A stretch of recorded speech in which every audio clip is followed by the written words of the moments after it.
There were days that I would be at his home and I was threatened with a knife, and then it was laughed off. But when the knife was in my face, it was, I could kill you right now and get away with it because I could claim self-defense and they would believe me and not you, because who are you? He followed me into our child's closet and he grabbed me and he pushed me to the floor. He grabs my hair and he forces me to the floor. And he's like, who the are you talking to? And he throws me into the entertainment center.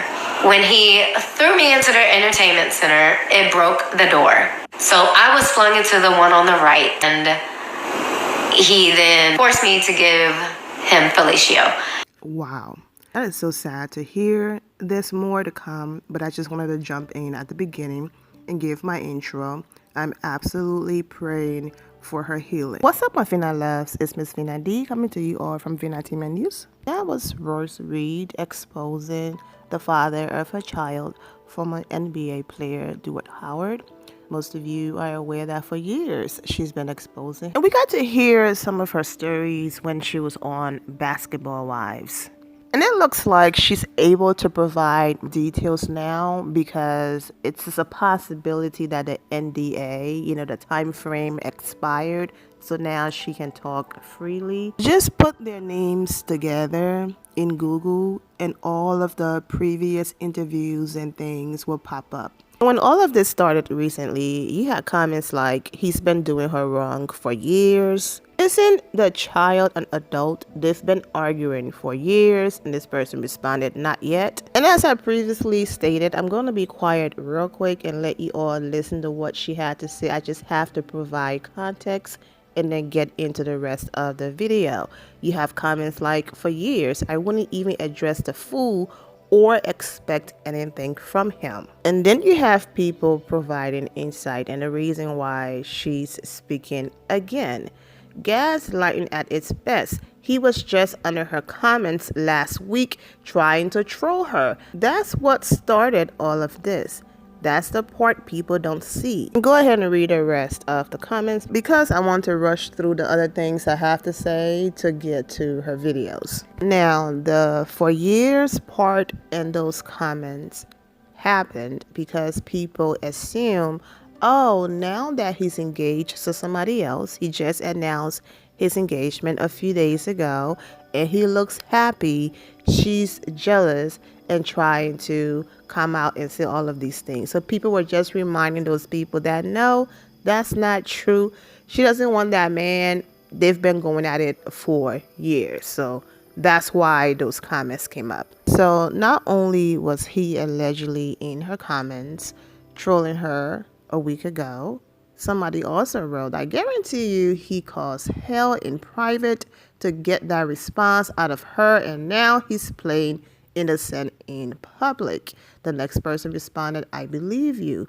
Well, here she is exposing some of the things that happened in private years ago. So let's get into it. So like the last person left a comment about him doing things behind the scenes. It all started with this caption right here. Welp, he asked for it. I told him to leave me the bleep alone, messing with my career after already being a deadbeat. And go ahead and read the rest. So basically, things happened behind the scenes that led her to react this way. So now let's finally get into the rest of what she had to say. Hey y'all, it's Royce. And due to a lot of recent occurrences that include lies, fabrications, false accusations, threats, etc., I realized that it's about that time for me to tell my story from the beginning to now. Unfortunately, someone keeps calling my bluff. And when you're an ant fighting an elephant, the only way to eat an elephant is bite by bite. Therefore, I want to let you know that I am a true Cancer zodiac. I told you to leave me alone. I told you not to fuck with me, yet you still do. So, because of that, I am not Michelle Obama. When they take it low, I do not take it high. I take it to hell. And now, you're going to get what you asked for. I had a baby by Superman, and here's his fucking kryptonite. Hey y'all, I'm Royce. I'm a little under the weather, but I'm going to get this out. So, this is my story about how my life changed beginning July 31st, 2004 to now. All because I had a baby by Superman. Part 1. July 31st, 2004, I was at the movies at downtown Disney with 2 of my friends. When 3 male figures walk in, one looking to be about an inch away from being a midget, the other very skinny and he had a bad acne problem, and another one who was extremely tall. As they come over to the concession stand, we are greeted with, "Y'all in my book." Our response was, "What book?" He goes, "My yearbook." I then respond, "No. Sweetie, I'm grown." He goes, "No, my magic book. Y'all used to dance with the magic." Oh, yes. He's like, "I'm the rookie." Oh, hey. That's how that went, okay? And he was talking about, oh, y'all not dancing this year, that we left them with the Lion King. Like, it was a bunch of niceties and goofiness, and that was it. He still had braces. It was nothing. So we go to see The Notebook, and they go to see something that I used to think was Transformers, but it was something along those lines. I don't know. Maybe iRobot. I don't know. Anyway, about 10-20 minutes into our movie, I go to the bathroom because I am now in a full-blown argument with my then boyfriend, who is breaking up with me because he is swearing that I'm at the movies with a dude. Obviously, I am not, but he was very insecure, and it was just an ongoing thing with us. So we broke up that day, and I was devastated because I got dumped. Anyway, walk out the bathroom, and Superman is sitting there on the bench.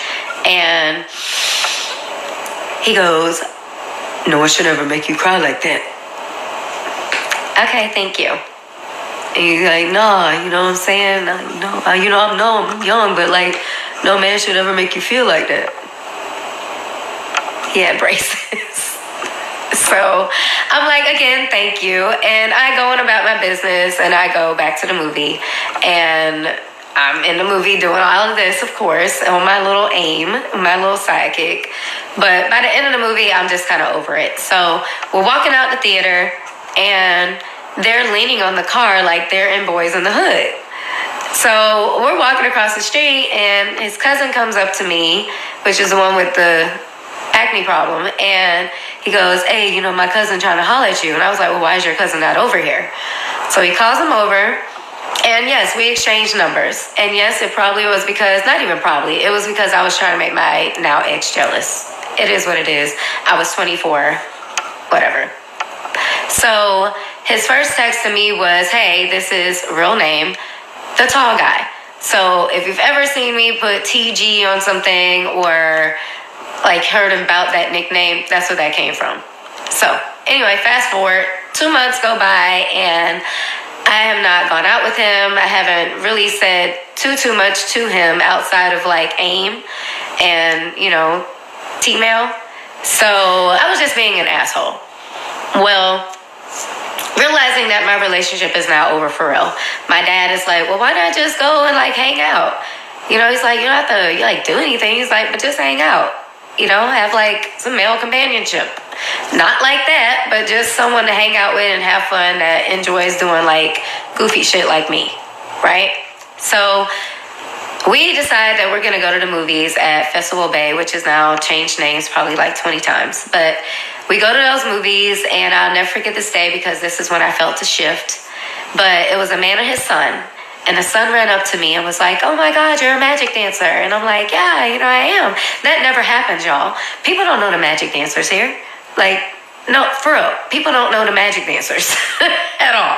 So I was taken aback, and he asked if he could take a picture. He pulls out a real camera, and he takes a picture. After that day, there was a shift. I started getting invited to promos, to fashion shows, to theme parks, team events. I was everywhere. And I had stated a few times that I was thinking about going back to dance, and he was against it. So I did a brand ambassador tour with Cherry Vanilla Dr. Pepper, came back, and I said, I've made up my mind. Like, I'm doing this. And was he being supportive of things that I was doing? Yes. He was at the fashion shows that I did with Gaucher. Yes, that Gaucher. Hey, girl. He was coming to my parties. I mean, he was around. So I'm not going to say like he wasn't doing anything. He was. But I wanted my career. I went back. The team took me back, knowing what our history was. I danced that year. The next year I said I wanted to go to Miami. I said I wanted to dance for the Heat. That was my dream team, either there or the Dallas Cowboys. And both of those he was completely against, and I had no idea why. He would offer like our suggestions for other teams, but never those two. Just completely against anything in Texas and Miami. Now you'll know why. I audition for the team. I make it. Yay me. And after a couple weeks, there's a couple girls that are just treating me weird, and I didn't know why. Well, I ended up finding out that he had cheated on me with one of my teammates who used to live in Texas, but now was coming to the Heat, and he had been trying to get both of us to not say anything. Anyway, broke up with him and was trying to live my best life, y'all. Really was, right? And I ended up getting in an argument with one of my best friends on the team that you all know as Super Black Girl, Tracy.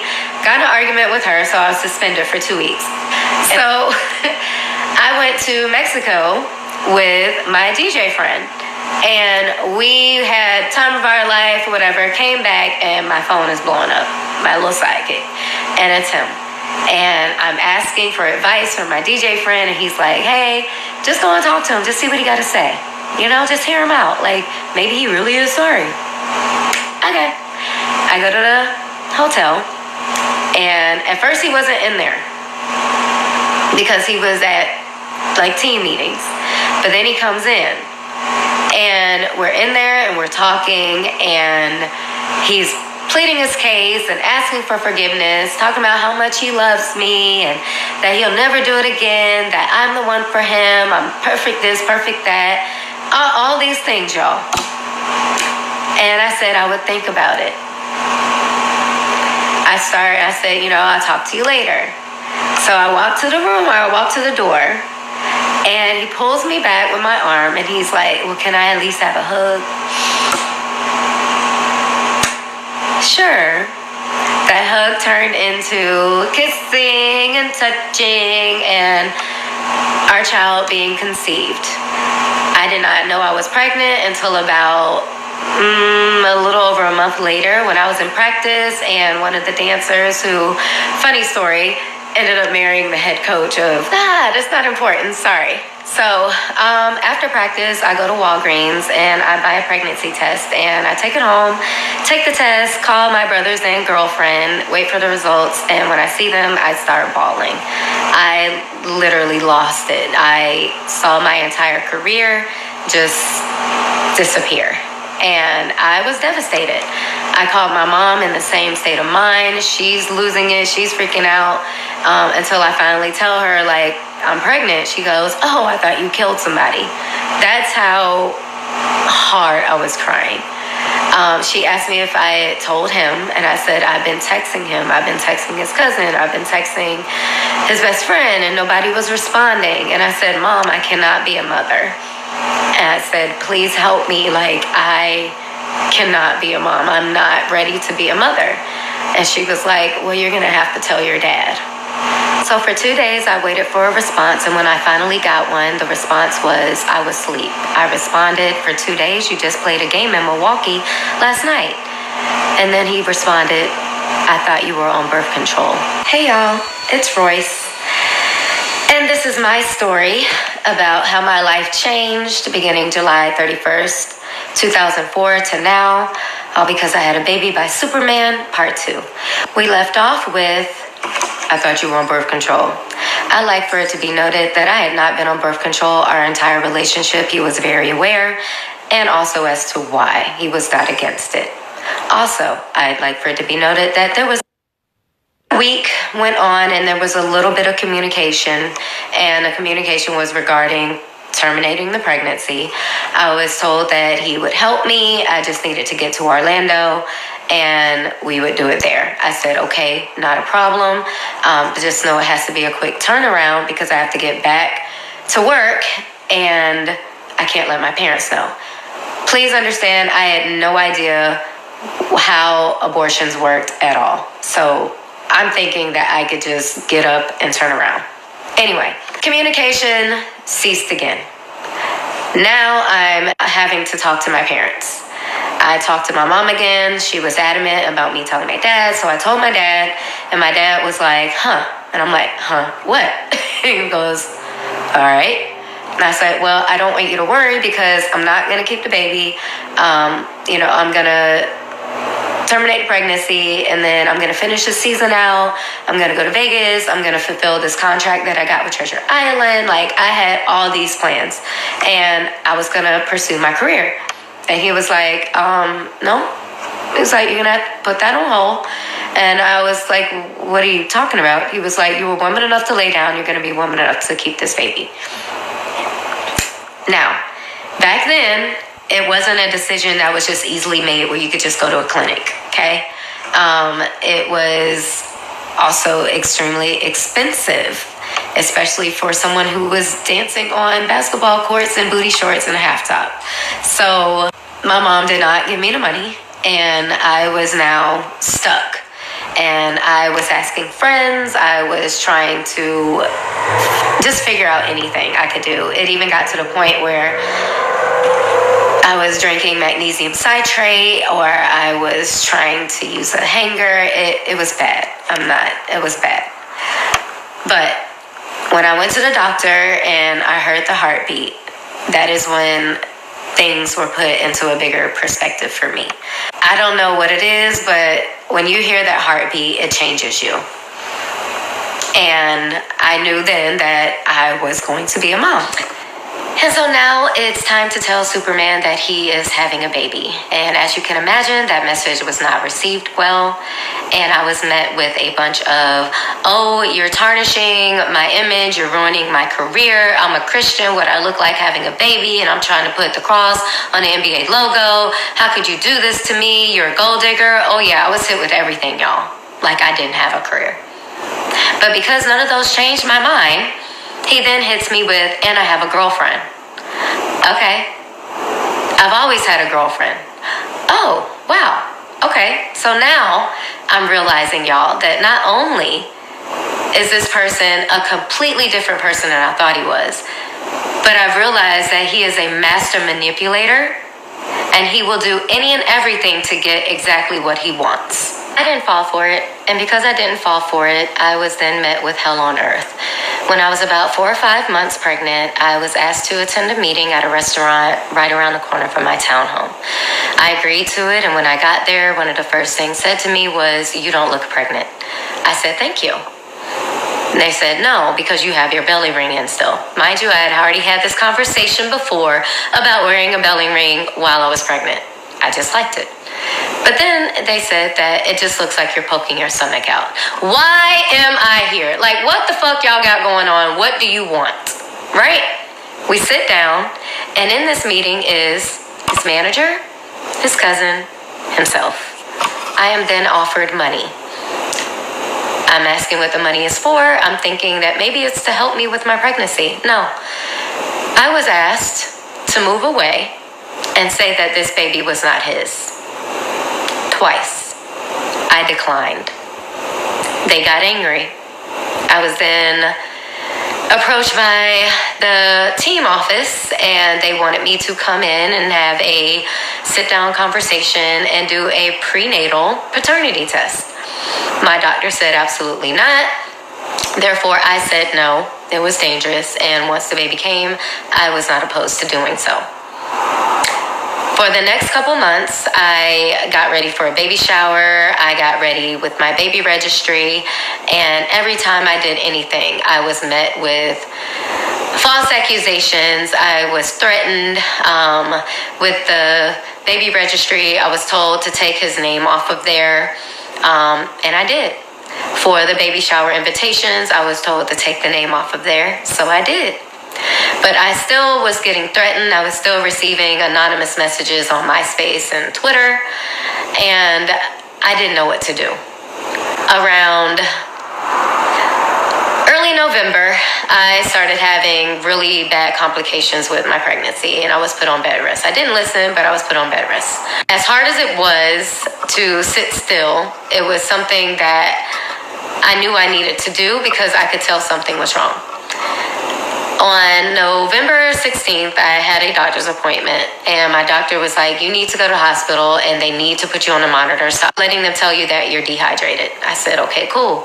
We go to the hospital. They still don't put me on the monitor, and I'm just over it, and I go home. Around 3:33 that next morning, November 16th, I woke up to excruciating pain. I threw something down the stairs. My brother came up, who had been staying with me, told him I needed to go to the hospital. We go to the hospital. They finally put me on a monitor, and they're like, oh my gosh, you're having contractions for real. No shit. They say that they're going to admit me. I said, until how long? They said, until you have this baby. Oh, cool. Tell my mom everything. This is also during Classic Weekend. 54 and a half hours, I was in labor, and my child was delivered via C-section. They knew the day that I went into the hospital. They knew the complications I was having. They knew that the child's heart rate had been dropping, and not one person cared. Not one person responded to that at all. But when they found out that the baby was born, an immediate message came through to my mother asking for a picture. I said, send a picture. She sent the picture, and the response was, oh, that's my grandbaby. To me, all babies look alike when they're born, so whatever, but hey, go off.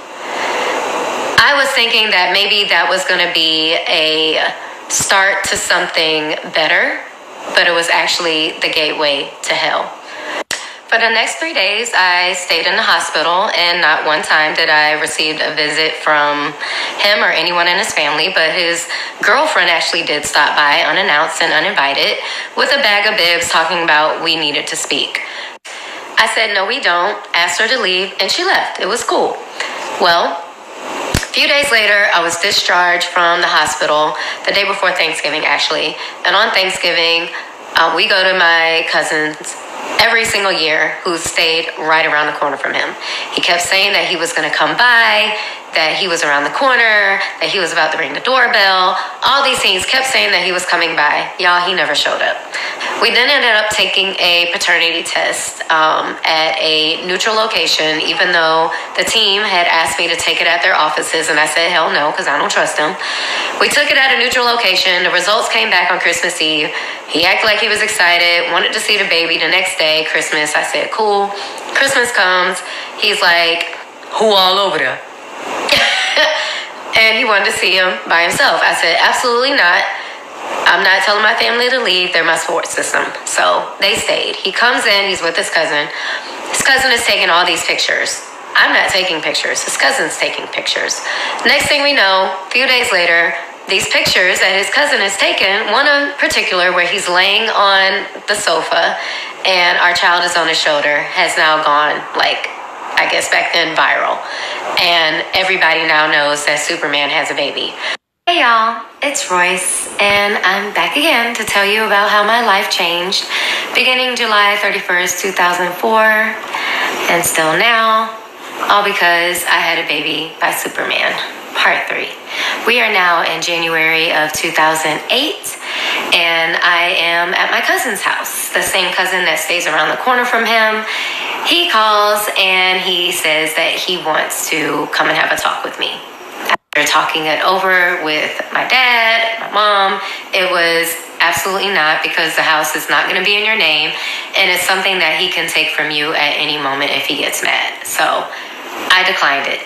He then said, well, let me refurnish your townhouse. Okay. I was not asked about any type of furniture. They just showed up at my door one day and just started bringing stuff in. No lie. I had no say-so. When it came down to me needing diapers and bottles and now formula, because I'm no longer able to breastfeed, my body wasn't producing enough milk. His mom did at one point come by with a bunch of diapers. I was very thankful. But that was it. There was nothing else. There was no help. There was nothing. At this point, I auditioned for a dancing gig at Holy Land. And I got the gig, so I began dancing in late January. So now I have a job. I'm working. On the days that I had to work, my child was with my parents, and on occasion, he would be with his father and the nanny and his girlfriend. Well, there were days where he would come home from seeing or spending time with his father, and he would be very colicky, throwing up, like sick.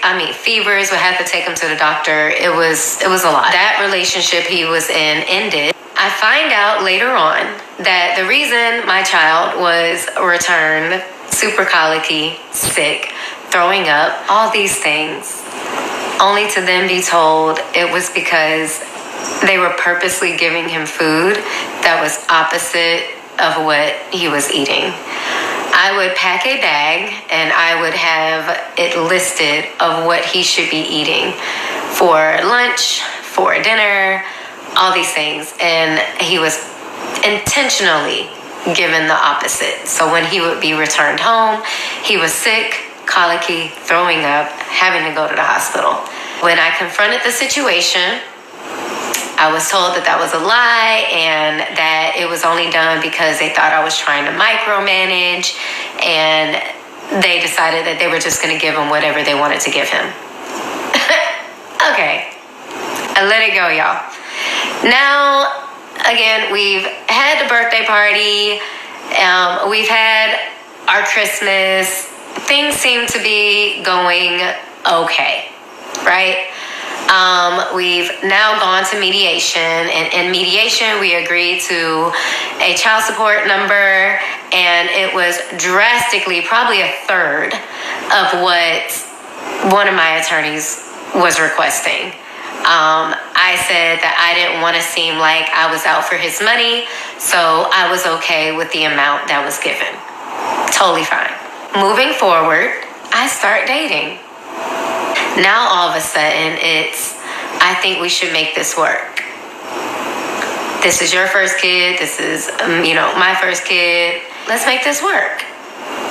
Now, this is where I could probably be stupid. Well, I was dumb. I saw family. And I am a very forgiving person. If you know anything about me, I forgive way too much. So we decided to work on a relationship. Crazy, right? But we did. Almost immediately, I regretted it. I was forced to do things sexually that I did not necessarily agree with. But because I wasn't that experienced, I thought it was normal. And I never complained about it. I just felt like this was me experiencing things that maybe he has experienced and I have not. That's when things started turning verbally and physically and also mentally abusive. I was told that I was stupid. I was told that nobody would ever want me. I was told that everybody here loved him and hated me. And how does it feel to have my hometown turn on me?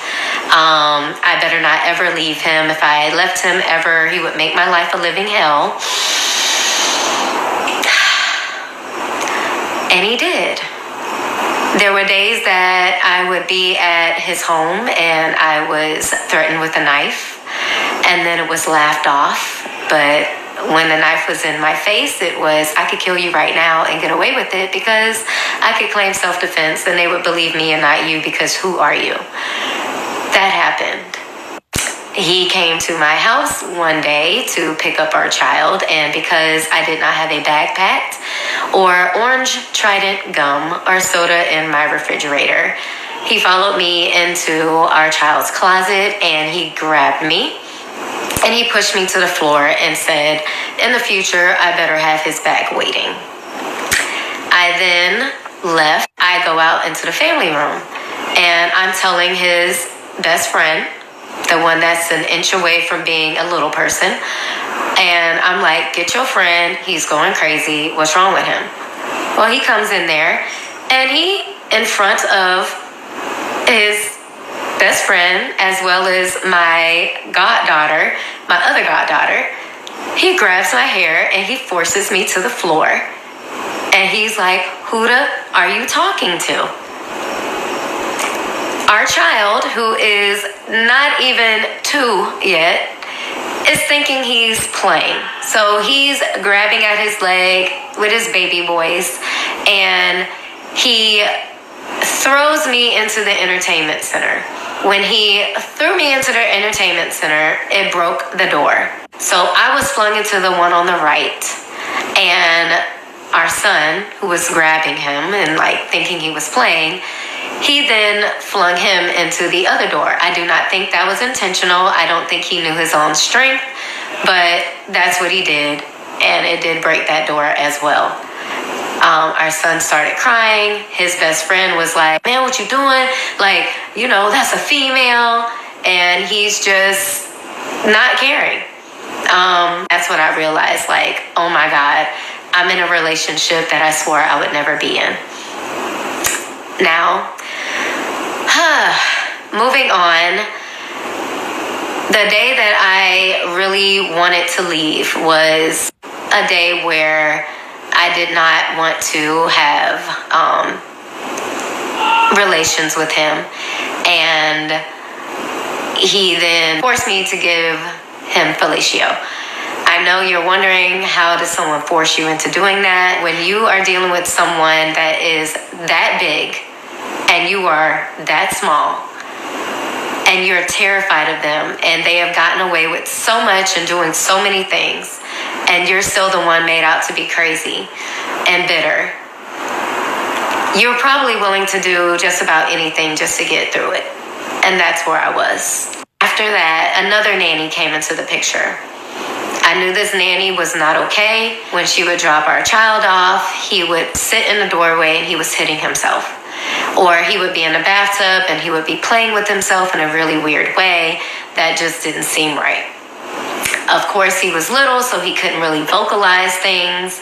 But yeah, I could tell something wasn't right. There was the day where I invited her inside and I sat her down and I said, "I just need to talk to you." And I said, "Have you ever put your hands on my son?" And she swore up and down no.